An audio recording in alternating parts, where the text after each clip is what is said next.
Well, hello everybody. Welcome back to a brand new episode of Over the Top TV. It has been a minute, Ryley. It has been a minute. We haven't made anything since before Nationals, and now we're well past Nationals. And we both do side hustles. We both work our big jobs. It's crazy busy with everything going on, plus all the extras. So it's been a minute, but we're definitely not gone, and lots to come. But I'm Curtis Klaczynski. I'm Ryley Miller. Yeah, this is Over Top TV. So we are mostly all about the we are primarily about the Canadian arm wrestling, but we cover everything else as well. Touch on it, but that's kind of our little bit. Is we primarily stick to the Canadian stuff, and we do interviews and talk to new up and coming arm wrestlers, and we have many interviews to come and already some scheduled. So things are picking up. We are back, ladies and gentlemen, and to be as authentic as possible. I haven't spoken with Ryley since before Nationals, maybe a couple messages here and there. So keep this authentic. Figure we just run with this. Ryley, how you been? I hear you Absolutely. are getting married. Yeah, that was well, you were at Nationals. I was in Ontario, actually. I was just visiting with I guess the fiance now, her family. So we were over there visiting, and I mean, I've been with her for quite a while. So I figured while we were over there, I'd get the parents' blessing. Didn't do it over there, obviously, didn't have the ring. But yeah, I got engaged just a few days ago. So yeah, it's really exciting news. Like my Facebook just blew up. So I mean, that was another thing on my plate that I was just it was just so busy, right? Just it kind of got in the way of the channel a bit, in a good way, in a really good way. But yeah, I got engaged, but anyways, Nationals, yeah, that's kind of where you wanted to start this. And what's that line you said where I immediately told you that we had to stop and start recording? What did you say? Yeah, Nationals, I think, just based on what I've seen, and I think I really thought this just going into it, even before it happened, was that Nationals was probably the biggest Nationals that's been. I think they did break the record for entries, but it has to be the biggest Nationals that's been just because of COVID. So, I mean, you having gone to that, I think, was something that we cannot skip over. It's been a while, but I mean, we got to talk about it. It was huge. And I mean, I think it's the first Nationals too that there's a footage of everything on YouTube. Oh yeah. Like every weight class is on YouTube. Whereas before, like when I went in 2019, that was the only time I went, you could see clips here and there, usually just from the people who had their own channel. You could see their matches and stuff. You couldn't see the whole weight class. So I think that's awesome. I think it's grown since COVID. I think arm wrestling's grown just in that way. Like you got everything. You can see everything. Man, awesome. Scott McGinnis from Arm Sports Video, he was there. He's great. I always like to see him. He had several cameras going at all times, and he was sitting behind this wall of cameras, all weekend. It was incredible. And yeah, the footage he came up with, man, the time it takes to edit all that too, mad respect to Scott, because that's, hours and hours and hours and hours it takes. Just to do our video, it takes me, we're shooting for an hour and a half, and I, cut it down to 40 minutes or whatever, and then by the time I upload it and everything, I have several hours invested, right? So to make it all happen. Yeah, I can't imagine for that much footage what that would have taken, and the what goes on behind the scenes, man. Yeah, so I guess to make this easier, what do you want to know? I want to know what I missed out on. Like it looked crazy. Like Saskatoon Club was represented fairly well, I think there. Like you guys were really good. Every province was represented really well, but I want to know, like, how did it go for you? Like, I know you cut down, you did make the 220s. Good. So, I mean, there was that experience. I seen, like, one thing I noticed was your Facebook stories. You were having, like, pictures of every dude, and I just got, every single one, I got more and more jealous. I wasn't there. Oh, like when I was taking pictures with people. Yeah, it was you and like somebody every single story, right? Yeah. And that was really cool. It's a lot of people. Yeah. So how was it for you? Like, what did you like? How long had it been since you've been to a nationals? First off. That's a really good question. It was whenever it was in Saskatoon. There was a nationals in Saskatoon in 2016 or 2015 Okay. or something. I can't recall the year right now. But anyway, yeah, it was here. So it's been many years. Maybe it was even longer ago than that. But my first one was the 2007 Nationals, and then yeah, I went to the year it was in Saskatoon, and Okay. then and Yeah. then yeah, this one. So yeah, By comparison, what was yeah, it it? was an incredible experience, man. It was incredible. Lots of great people, high caliber arm wrestlers, but like great guys. I was telling everyone I was trying to like Pokemon. I was trying to catch them all and get a picture with everybody. I'm like, I got to get a picture with you. Sort of looked like on your story there. Yeah. Oh yeah, yep. That'd be the best way to put it. Yeah. Catch them all. I was trying, man. Super great. And the organization of the event was prime. It was everything moved along at a good pace all the way through. I thought the refing was exceptional. The level of refing was great. They were catching all the things they were supposed to. I didn't see much for things that were like I don't know or anyone slipping up. It seemed really good. So it seemed very fair that way. Yeah. So Daryl Um, Stephenson did a great job a great by the job. sounds of it. Just Manitoba arm wrestling in general. Yeah, Um, they brought it together. That's for sure. Yeah, did an excellent job. Nice medals. To my youngest son Tyson, he brought home a couple. So yeah, they're very nice. yeah, I seen It was good. he won, didn't he? He won. Was it just one arm or two? Tyson won left arm. He won. Okay. He's left arm national champion. Yeah, not bad for a 12-year-old. Jealous. If I wasn't already jealous, I'm jealous now. Yeah, that's crazy. Yeah, he That really is killed it. Yeah, that's he had impressive. battles with in the semifinals. Actually, throughout with Eric Roussin's son. Oh yeah. So that was the war. And then I noticed in Tyson's second last, like in his semifinal or his just leading up to semifinals, he had a match with Eric Roussin's son, and they was left. And then when Tyson went to hit, and he hits like a ton of bricks, and he went to hit, and but then he got caught and pulled right through. But as that happened, I looked, and his legs were like side by side, like he was standing straight up. And Oh granted, yeah. Tyson's never been to an event with this kind of turnout before, so could have been some of Mhm. that because he's usually pretty on. But I was like, hey, when it comes up to your next match, like I really need you to stagger that stance and then push Yeah. off with that lead leg, right? And he did, and it completely changed the match. And it was just domination from there forward because he could really lean into the top roll, right? So Yeah, you got no lower body leverage, and when you yeah, do that, yeah, you're standing up straight, straight. It's you know. you're relying everything from the waist up, all that movement. You got no help from your legs whatsoever. So yeah, that would have made a big difference. Yeah, it changed it all. So it was really exciting. If you watch the video, you can tell I was slightly excited. It was good. But Yeah. yeah, that was good, and everyone was so nice, man. I couldn't walk anywhere without bumping into somebody, and spend a whole Yeah. bunch of time talking to them, and move ahead a little bit, and then bump into somebody else. Yeah. I'm Yeah, just gonna try and get to the other side of the room. It's gonna take me probably an hour and a half, but I'll get there eventually, right? yep. Yeah. Took forever to And get anywhere. that's the great thing about arm wrestling, just the family. There's a huge family. Yeah, absolutely. And there's the after party thing. So that was right on the patio bar area attached to the hotel. So like you didn't have to go anywhere for anything. That's great. Has there been videos of after pulls? I haven't actually been on YouTube for a Lots. while, so I'm Yeah. not sure if there's videos. Is there videos now of after pulls? Because I Yeah, hadn't I seen can anything send you yet. some links. There are a bunch of videos on YouTube of all the after pulling shenanigans.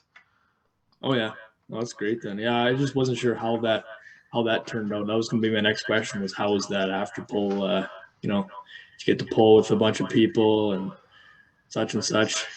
Yeah, a ton of people. Well, had a ton of matches because I had a couple people ask me like, "How are you winning so much but yet you haven't won yet. I'm like, oh man, Yeah. not only have I not won, but I got like a ways to go because I got knocked down, right? And you get knocked down to like, the C class eventually, and then you're in a class of like whatever it was, 17 or 19 pullers. Well, that's Yeah. a long road, right? So I did a ton of arm wrestling all day there Sunday, and then the Yeah. after party was a couple hours after the event ended, and so definitely didn't go into that with much left, but had a great time. Like still after pulled for a long time Yeah.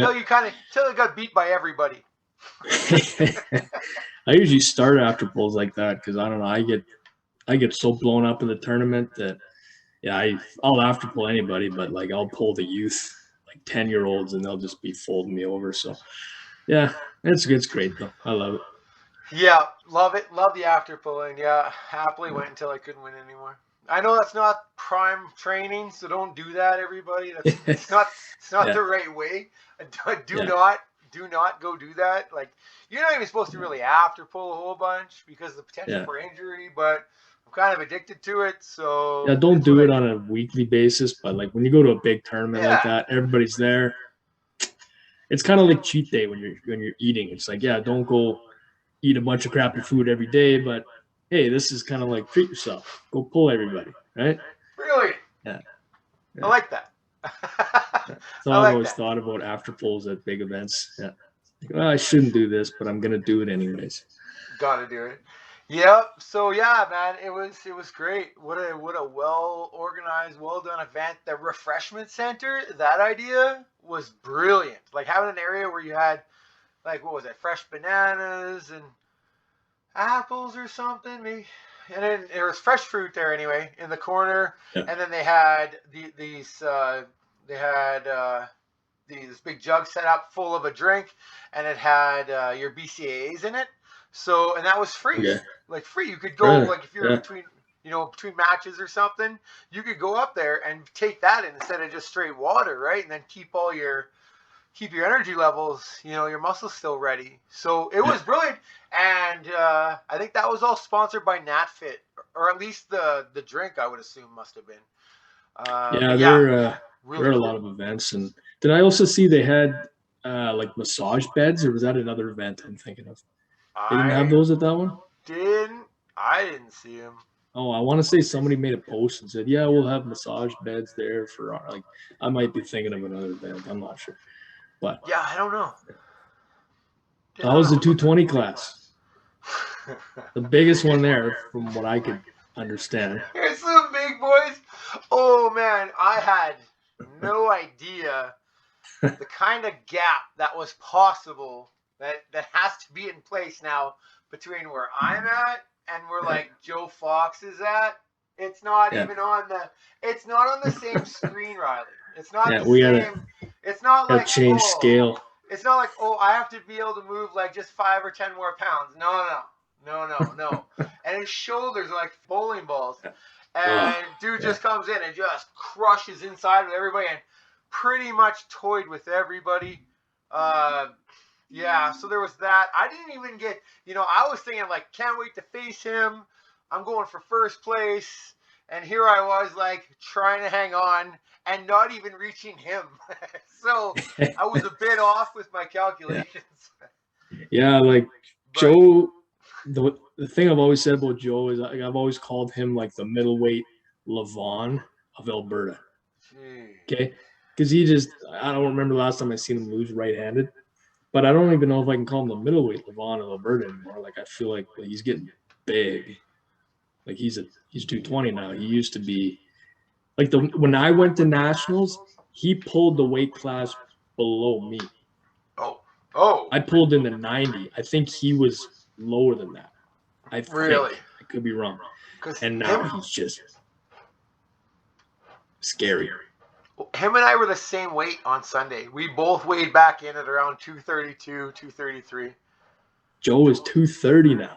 That's what he ballooned back up to after weighing in, and it was funny because we were the same. So we were the same weight that day, but we sure didn't look at it. So I must really have more pounds elsewhere because we did not look like the same person.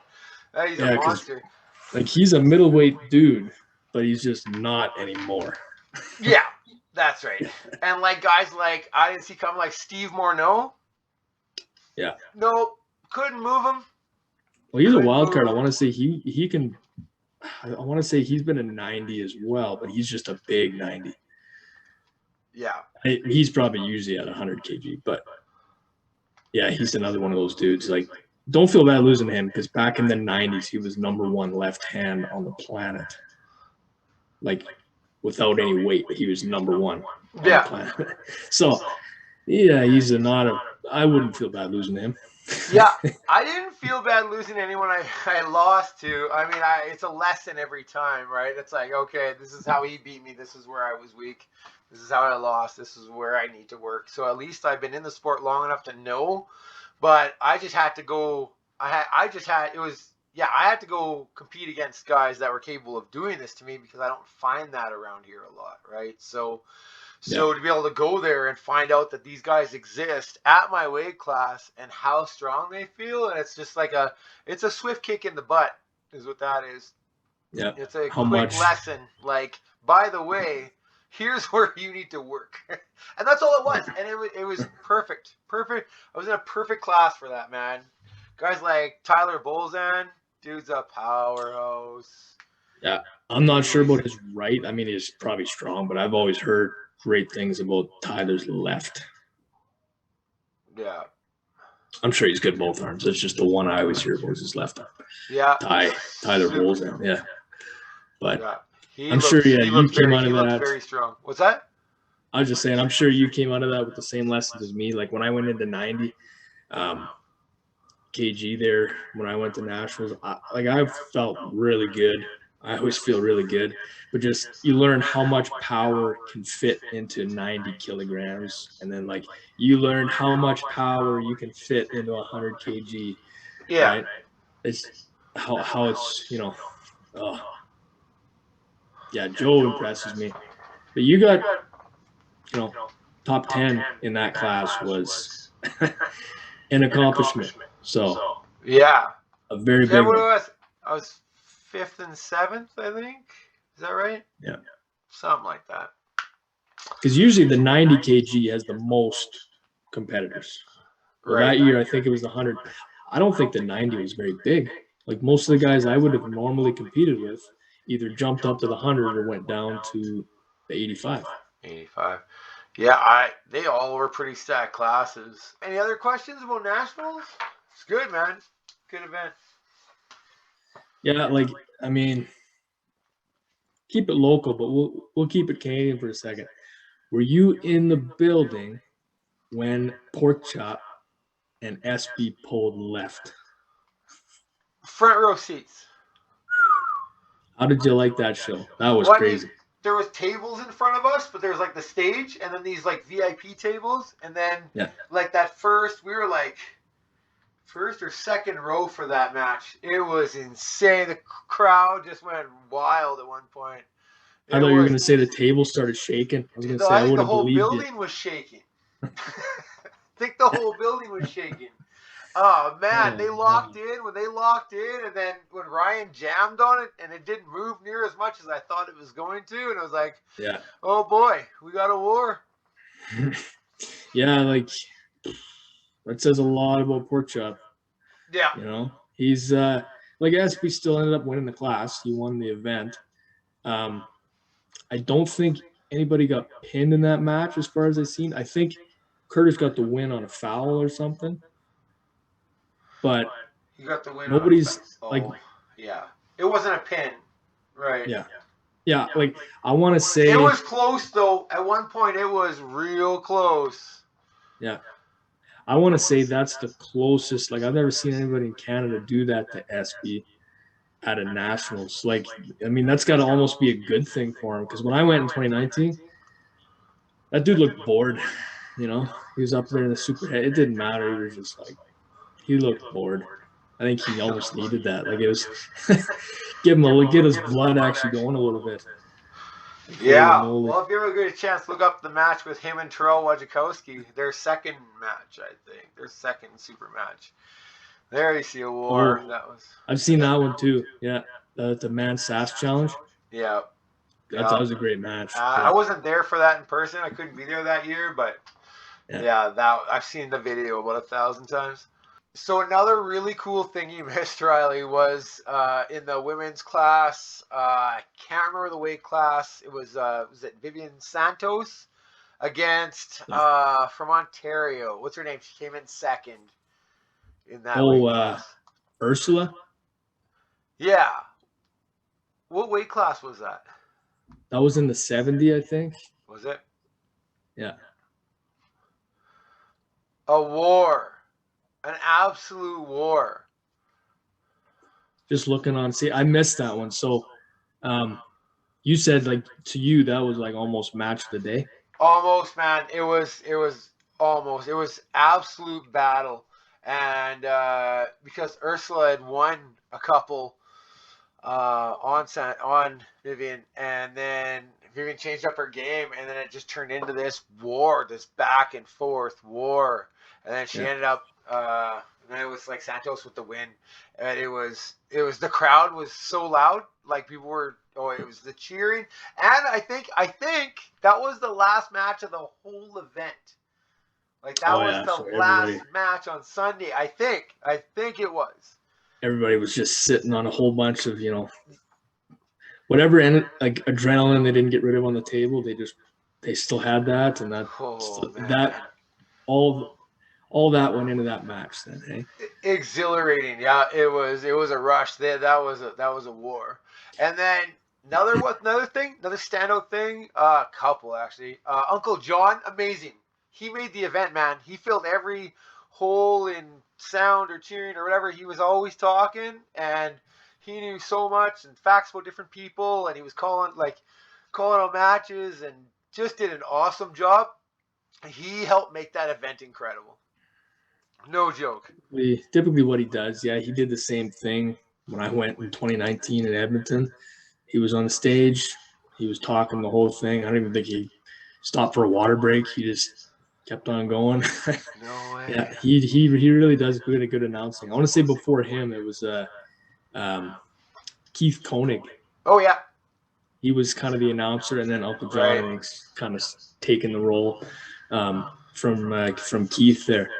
And does great. I think Keith was there actually. He was on the mic for a little bit, but Uncle John does great. I mean, he probably the same tone he does for his videos, hey. So I mean, it's maybe a little more energy to it. I don't know. He did great. Even in his videos, very energetic. So. Very energetic. Yeah, he really did. He was great. Got to chat with him a little bit. I never got to end up after pulling with him. By the time he got there, it was like late. By the time he got to the tables, so there wasn't much left then. But that was really cool. And another standout thing, Earl Wilson's daughter. Yeah, Sarah she's one of those. Yeah, she's a sleeping champion. And what I mean by that is she's there, but not a lot of people kind of realize it. Like, call me crazy. I don't know. She might be in like the Sarah Bachman border, like maybe not Gabby, but like she's one of those. I would say Canada's hope, maybe in the near future. Well, all I know is nobody was close. Yeah. She never had one person give her a run for her money. It was straight up domination, start to finish, and explosive hits, and straight to the pad. And it was no one was close, man. She was impressive, and she was the nicest too. She walked in she was one of the first people we saw when we drove up to the hotel. And she's all like, "Hey, how's it going, you guys?" And just like super nice, and it's just like, wow, right on. Didn't even know who she was at that point. I've never met her, but I know of her obviously, and she's seems super nice and carrying on the legacy from her father, and that's great stuff. Yeah, I gotta chat him up a little bit outside a couple times, but he's funny guy. He's good. He was one of the refs, though, wasn't he? What's that? He was one of the refs, Earl? Or did he compete as well? He competed in... I want to say somebody said he competed too. Masters or Grandmasters. Oh yeah. He did compete. And I think he even won. Yeah. Well, that's what I mean. The biggest nationals, like Earl Wilson, he's competing again. I mean, yeah, that's exactly what I mean, right? There's so many Yeah. legends come out. Crazy George competing again. I've never seen Crazy George compete. You know, I think he's been out of the sport as long as I've been in it. Oh So yeah. that's great.